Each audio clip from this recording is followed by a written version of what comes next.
Bien-aimés dans le Seigneur, en ce dimanche 27 décembre, le Seigneur Jésus-Christ a voulu que nous nous rassemblons ensemble, nous rencontrons pour la première fois, avec l'éducation d'un enseignement intitulé « La délivrance dans la confession ». La première partie, il débute aujourd'hui. Mais bien avant de commencer, j'aimerais d'abord vous bénir. Nous sommes à J-4 de la fin de l'année, et je crois que le Seigneur a commencé à exaucer plusieurs qui ont longtemps crié, prié, et Dieu est fidèle. Si vous avez élevé la voix vers le Seigneur pour des sujets, retenez une seule chose, notre Dieu est fidèle. Bien, la délivrance dans la confession, première partie. C'est une étude que le Seigneur m'a inspirée, il m'a donné donc l'opportunité de partager avec vous. Aujourd'hui, il va être question de la malédiction des secrets de famille. Il est d'une rareté, enfant de Dieu, indescriptible, voire même incroyable, de rencontrer une communauté chrétienne dans laquelle vous ne verrez pas de chrétiens pauvres, souffrant dans des maladies qui ne finissent pas, et parfois dans le chômage en un point fini, et des femmes mariées qui restent stériles. Enfants de Dieu, il y a une raison à toutes ces choses. Et c'est pour cela, ce soir du 27 décembre 2015, nous sommes là. Et ensemble, nous allons décortiquer cette analyse, décortiquer cette remarque qui, je ne suis pas le seul à la faire, dans le corps du Christ. Enfants de Dieu, ces difficultés que traversent beaucoup de chrétiens dans l'Église, parfois sont susceptibles de pousser des chrétiens à rétrograder, même des païens à trouver là l'occasion de nous tenser rigoureusement en disant l'Église est un lieu qui crée beaucoup de problèmes que de trouver des solutions. Et c'est pour trouver les solutions que nous sommes là. L'Église n'est pas seulement, bien entendu, qu'elle soit un lieu, un centre spirituel de délivrance, un centre hospitalier spirituel pour les cas de délivrance, mais aussi l'Église doit être un endroit de réjouissance, d'épanouissement. L'apôtre Paul ne dira pas le contraire quand il dit, je vous le dis, réjouissez-vous dans le Seigneur, je vous le répète, réjouissez-vous dans le Seigneur. Il est dit dans Philippiens 4:4. Enfants de Dieu, comment allons-nous nous réjouir si nous sommes toujours dans les problèmes? Si nous sommes envahis de difficultés, comment pouvons-nous nous réjouir? Comment pouvons-nous danser, louer quand les autres sont dans la joie? Surtout comme nous sommes en fin d'année, les enfants sont adulés, les parents leur achètent des présents, des cadeaux. Et quand une sœur dans le Seigneur n'a pas d'enfant, comment elle va se réjouir quand Paul dit « Réjouissez-vous dans le Seigneur », vous le dites, réjouissez-vous dans Philippiens 4:4. Nous sommes là ce jour, par la volonté du Seigneur, pour résoudre ensemble cette équation. Enfants de Dieu, les secrets de famille. Qu'est-ce que c'est que les secrets de famille?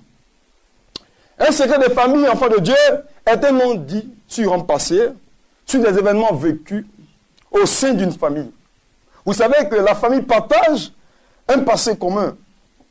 Parfois, et c'est pour diverses raisons, ces événements douloureux, bien entendu, restent sous silence et sont parfois inconnus par bon nombre de membres de la famille.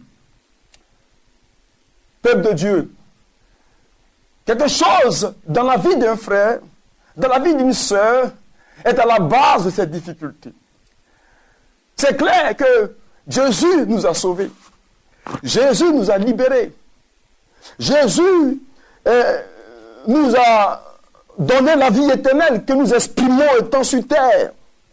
Cependant, il y a des réalités, il y a des situations qui nous invitent à réfléchir. Nous ne sommes pas contre le fait qu'il y ait des Lazare avec des plaies partout sous le corps qui ont été sauvés pour aller au ciel. Mais le chrétien sur la terre qui vit parmi les païens, qui vit dans ce monde, il est appelé à gagner le monde. Il n'a pas fait ces difficultés présentées à un païen pour dire viens au Seigneur Jésus-Christ, pendant que lui-même, il vit des situations difficiles pour lesquelles il ne trouve même pas de solution. Peuple de Dieu, j'ai réfléchi, le Seigneur m'a inspiré, il m'a dit regarde mon serviteur dans les secrets de famille. Il y a des liens de malédiction qui sont attachés à ces secrets de famille. Ils sont des choses dont on a honte, ces secrets de famille. Ces silences deviennent la source de conflits individuels. On peut citer en exemple les relations incestueuses, les mensonges, les vols, ou spoliation de biens d'autrui, les viols, les meurtres, et aux crimes rituels, les rapts ou enlèvements d'enfants. Bref, on est tous d'accord que cette liste n'est pas exhaustive. Toutefois, il faut retenir que les secrets de famille, enfants de Dieu, naissent des actes abominables qu'ont commis un ou des membres d'une famille et qu'on a résolument décidé d'établir devant ces impairs, pour ne pas dire abomination, une omerta. C'est-à-dire la loi du silence. Et pourquoi? Pourquoi nous décidons de cacher, nous décidons de ne pas révéler, de ne pas dire ce qui s'est passé et qui pourrait être lié à ta situation de stérilité, qui pourrait même être la cause, l'origine même de tes échecs en emploi fini, bien-aimé. Il nous reste 4 jours pour entrer dans la nouvelle année. Et tu fais des cures d'âme, tu fais des délivrances, tu cherches la solution partout. Mais tu sais qu'il y a quelque chose que la famille a dit de ne pas en parler. Parce qu'on n'aime pas que la personne qui est à la base de cette faute, de cette imperfection, se retrouve en prison. On a peur du que dira-t-on, qu'est-ce que les gens vont en penser. On a peur d'être rejeté par la société, par les parents proches, à cause de l'acte abominable que nous avons posé. Or, le jour où tu ouvriras ta bouche, la Bible dit, en Proverbe 28, verset 13, que celui qui cache ses transgressions ne prospère pas. Mais celui qui les avoue et les délaisse obtient miséricorde. Qu'est-ce que tu caches? Que le pasteur qui te dirige ne sait pas. Qu'est-ce que tu dissimules? Que tes enfants ignorent. Le temps est arrivé. On va aborder la nouvelle année. Il te reste 4 jours. Cherche à voir ton pasteur. Dis-lui ce qui te hante. L'ennemi se situe dans ce lieu, dans ton secret de famille, dans ce lieu caché de ta vie pour te bloquer. Le jour, tu ouvriras ta bouche pour dire, voici ce que j'ai fait. Voici l'histoire qui s'est déroulée il y a 10 ans, 20 ans dans la famille. On a demandé à tout le monde de se taire là-dessus et de ne même pas en parler. Pasteur, je suis venu vous dire, quand j'ai entendu l'homme de Dieu Mobio à la télévision, sur la chaîne Béni, de Béni TV, j'ai décidé de venir te voir, de t'en parler pour qu'ensemble on prie. C'est tellement que ma femme a enfanté là, le jour où j'ai dit ce que nous avons fait, ce que j'ai fait, ce que ma famille a fait. Enfant de Dieu, il est important que vous le sachiez.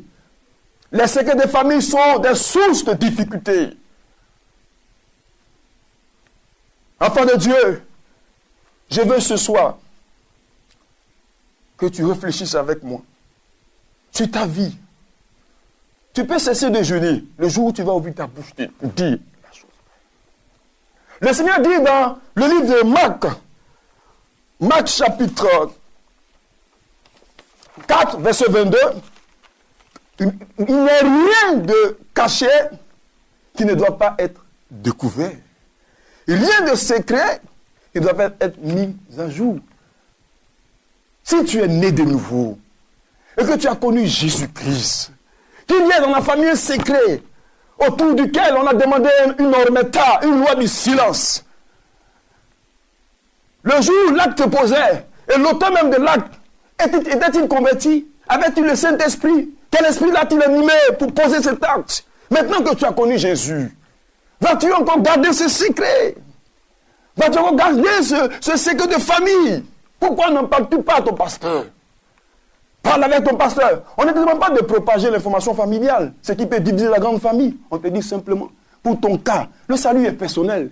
Tu connais l'échec qui suit tes enfants. Tu connais le problème qui fait que tes enfants sont paralysés, ou ils sont infimes, ou ils sont des nécessités visuelles, ou ils échouent à l'école, tes filles ne se marient pas, les stérilités qui ne finissent pas, les accidents n'ont point fini. Tu sais. Mais le jour où tu ouvres ta bouche, tu sauves ta famille. La Bible dit, crois au Seigneur Jésus, toi et ta maison, et tu seras sauvé. Pourquoi caches-tu ces secrets de famille? Je vais prendre un exemple pour que tu puisses comprendre encore ce que je suis en train de dire. Un père qui se lève, un père ivrogne qui se lève la nuit et qui va déshonorer incessamment sa fille. Il couche avec sa fille qui a 5 ans, 10 ans ou 15 ans. Et chaque soir, quand il va s'enivrer, quand il vient à la maison, il déshonore sa fille. Et son épouse le sait, la maman de la fille le sait. Mais on demande qu'il y ait un silence là-dessus. Et la jeune sœur, quand elle atteint la maturité, elle a 25 ans, 28 ans, elle se marie. Elle garde à elle seule cette affaire. Parce que c'est un secret de famille. Parce qu'elle ne veut pas vilipender ou salir le nom de son père. Parce que c'est mal vu contre son père d'un détourneur de mineur. Et elle garde ça même à l'église, elle chante, elle est femme de pasteur, elle est susceptible de garder encore ce secret, enfant de Dieu. Si quelqu'un est en Christ, c'est une nouvelle créature. Tu n'as pas le droit de garder cela. Tu peux aller faire une cuidame, faire ta délivrance, et puis tu gardes. Quel esprit a animé ton père? Lorsque tu gardes ce secret, tu deviens comme ton père. Vous avez le même esprit. S'il était sorcier, tu es sorcière. On est d'accord? Tu ne dois pas cacher ce secret. Parle au pasteur. Moi, tu en as parlé à quelqu'un. Et cet homme qui est l'homme de Dieu, qui traite du spirituel, va prier, va faire ta délivrance. Ne laisse pas ce secret entrer dans la nouvelle année avec toi. Si Dieu a disposé des choses glorieuses dès le 1er janvier, tu vas garder ce secret et tu vas rentrer encore avec ce secret dans la nouvelle année dans ton Canaan, certainement. Et puis, tu verras que les choses, étant à Canaan, les choses n'ont pas changé. Parce que même à Canaan, on peut vivre dans la galère. Même à Canaan, on peut vivre dans les difficultés. Le fait d'entrer à Canaan ne veut pas dire que tous nos problèmes sont finis. Enfant de Dieu, réfléchis, pense, médite sur cette affaire. Tu as besoin d'en parler. Tu as besoin de le dire. Une année, il y a une dizaine d'années, une femme est venue me voir. Et cette femme était gravement malade. Elle a dit qu'elle est passée dans plusieurs camps de prière. Elle avait rencontré de grands hommes de Dieu, non des moindres, qui ont intercédé pour elle, avec qui elle a échangé. Mais elle ne comprend pas, elle continue de maigrir, elle continue de souffrir de ce mal qui la ronge. Alors il a dit, bon, il n'y a pas de souci, moi je suis un jeune serviteur de Dieu. Peut-être que Dieu va te guérir par mon canal. Peut-être que je suis l'homme à qui il a donné l'onction de ta situation. Je ne dis pas en train de dire que les hommes de Dieu qui ont prié pour toi n'ont pas l'onction. Parce que Jésus-Christ a vu le malade qui était devant le temple Abel au temps de Jean et de Pierre. Il était là, Jésus était là. Ça faisait 1 an que Jésus était monté au ciel. Et Jésus voyait ce malade quand il rentrait dans le temple Abel. C'est le même temple qui est le temple qui a les 5 portiques. Jésus ne priait pas pour ce malade qui était devant le temple Abel, qui tendait la main à Pierre et Jean. Jésus le laissait rentrer dans le temple.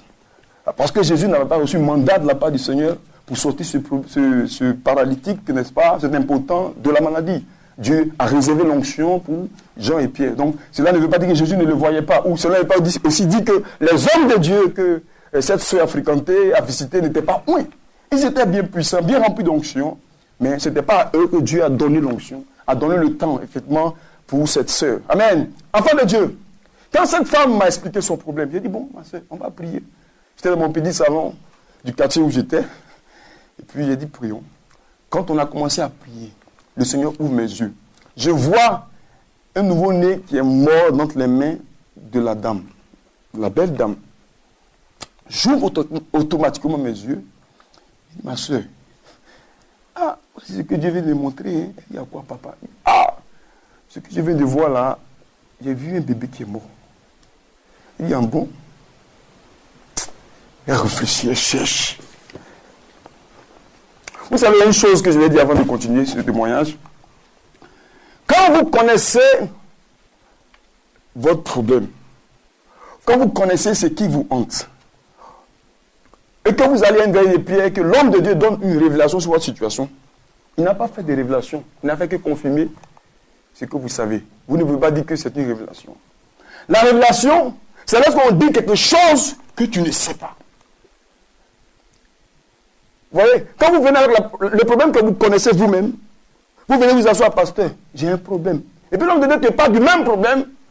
C'est ce qu'on appelle la divination et la consultation.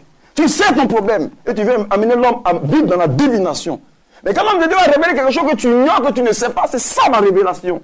Jésus dit à Pierre et à ses apôtres, il dit Pierre, Jésus lui dit Pierre, Satan vous a réclamé pour vous cribler comme du froment. Mais moi, j'ai intercédé pour vous. Pierre et les autres ne savaient pas. Voici la révélation. Vous voyez, Pierre et les autres ne savaient pas que Satan les avait réclamés pour les cribler comme du froment. Et il lui dit, mais toi Pierre, quand tu seras converti, exhorte tes frères. Pierre va dire, mais depuis quand nous étions là, que le diable nous a réclamé, mais Jésus avait la révélation. C'est ça la révélation. Alléluia. Enfant de Dieu, cette femme, je lui ai dit, sœur, un bébé est mort dans ta main. Il m'a dit, oui, réfléchis, cherche. Parce que c'est ce que je vois. Elle est restée un moment donné dans le silence total. Quand elle va lever la tête, des larmes ont rempli ses yeux. Elle me regarde. Elle dit, c'est vrai. Que telle année, mon mari, dans ses randonnées d'adultère, est revenu à la maison avec un nouveau-né. Elle a eu l'enfant avec une jeune sœur qui n'est pas de la communauté chrétienne. Et la jeune sœur a été menacée par ses parents qui lui ont dit de retourner l'enfant à l'auteur. Sinon, il la réunirait comme enfant. La jeune sœur est allée dans le service de son mari. Il lui a dit, mon papa dit de venir te donner l'enfant. Et si je ne reviens pas avec l'enfant, je ne serai plus la fille de la famille. Donc lui, jusqu'à 18h, il est allé à la maison avec le bébé. Il a dit, maman, voici ce que j'ai fait.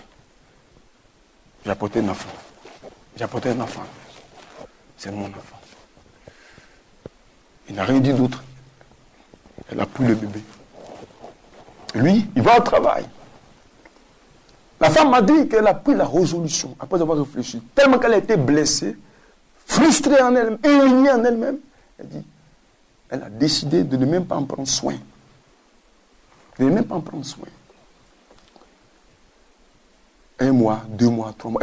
Elle ne soignait pas l'enfant, elle négligeait l'enfant. Elle a ouvert la bouche jusqu'à ce que l'enfant décède. C'est une affaire qui datait des décennies. Vous voyez? Et elle vient plus tard, elle est convertie, elle est malade, elle donne sa vie à Jésus-Christ. Et plus tard, elle vient pour chercher sa guérison, elle passe dans les camps de prière, elle se promène partout dans les grands camps, les camps de renom à cette période-là. Elle ne trouve pas de solution. Et elle vient d'un jeune serviteur, petit visage dans cette période-là.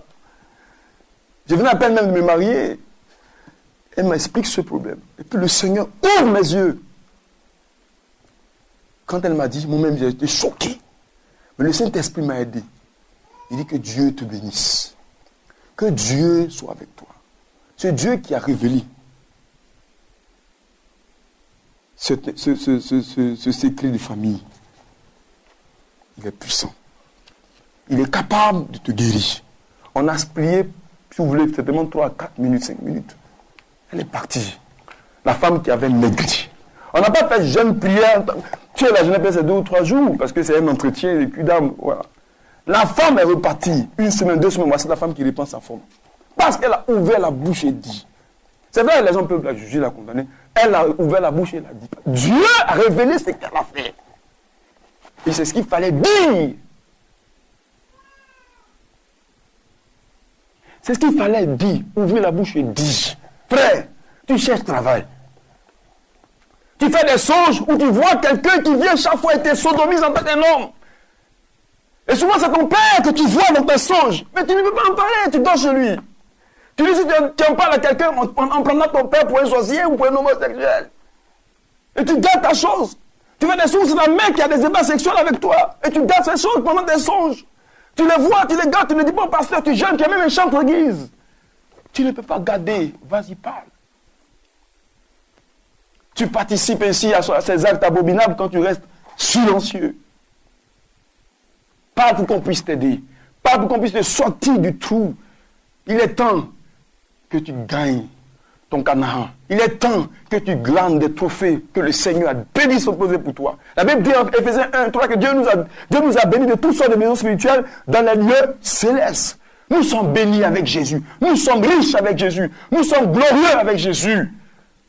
Il faut que ta chrétienté donne envie aux païens qui sont autour de vous, autour de toi, autour de ta maison. De venir à Jésus, qu'on dise, monsieur est béni, depuis qu'il est dans le Seigneur, sa situation a changé. Il faut que tu cesses de dormir dans les salons de frères. Il faut que tu cesses de clocher. Il est temps que tu en parles. Il est temps que tu dises que je ne fais pas d'enfant parce que mon père a eu tel acte avec moi. Et ma mère et moi avons décidé de ne pas en parler. Bien-aimé, Jésus veut te sauver. Jésus veut t'aider. Jésus veut te délivrer. Enfant de Dieu, vous voyez ce que Akan a fait en Josué chapitre 7, après la brillante victoire d'Israël dans le pays de Jéricho.